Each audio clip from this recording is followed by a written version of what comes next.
Robert Mobili, président de la communauté religieuse albano-oudi, a déclaré que l'environnement multiculturel de l'Azerbaïdjan est un modèle pour tous les pays. Il a fait ses remarques en commentant l'inclusion par le département d'État américain d'un certain nombre de pays, dont l'Azerbaïdjan, sur une liste de surveillance en rapport avec la liberté religieuse. L'environnement multiculturel de l'Azerbaïdjan est un modèle pour tous les pays. Cet environnement en Azerbaïdjan s'est formé au fil des siècles. Des représentants de toutes les confessions religieuses vivent en amitié. C'est la tolérance, une valeur qui nous unit à tout moment. Les pays du monde entier constatent également qu'il n'y a pas de discrimination religieuse ou nationale en Azerbaïdjan. Que nos monuments soient chrétiens ou autres, ils sont tous protégés et restaurés. Cela est devenu possible grâce au président Ilham Aliyev, a-t-il déclaré. Le président de la communauté a indiqué qu'il s'était rendu il y a quelques mois au département d'État américain en tant que membre d'une délégation. Nous avons soulevé cette question et, dans mon discours, j'ai suggéré de visiter notre pays. Ayant visité l'Azerbaïdjan, ils ont vu ces réalités de leurs propres yeux. La réintroduction de cette question sous cette forme est redevenue d'actualité après la défaite de l'Arménie dans la guerre. Les Arméniens veulent qu'ils soient les propriétaires du patrimoine culturel lié au christianisme dans nos terres libérées.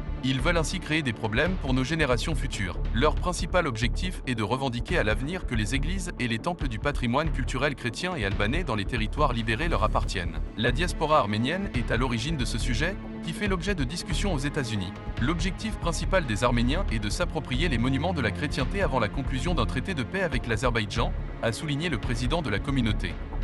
Selon M. Mobili, dès les premiers jours de la deuxième guerre du Karabakh 2020, l'ancien chef séparatiste Araïk Harutyunyan a tenté de donner à cette guerre une coloration religieuse, mais il a échoué. Nous avons libéré nos terres et notre patrimoine culturel et religieux. Les pays pro-arméniens souhaitent que le traité de paix dépende d'eux. Aujourd'hui, le successeur de l'Albanie caucasienne est l'Azerbaïdjan. Et les héritiers de la communauté religieuse albanaise sont les Oudines, a-t-il ajouté.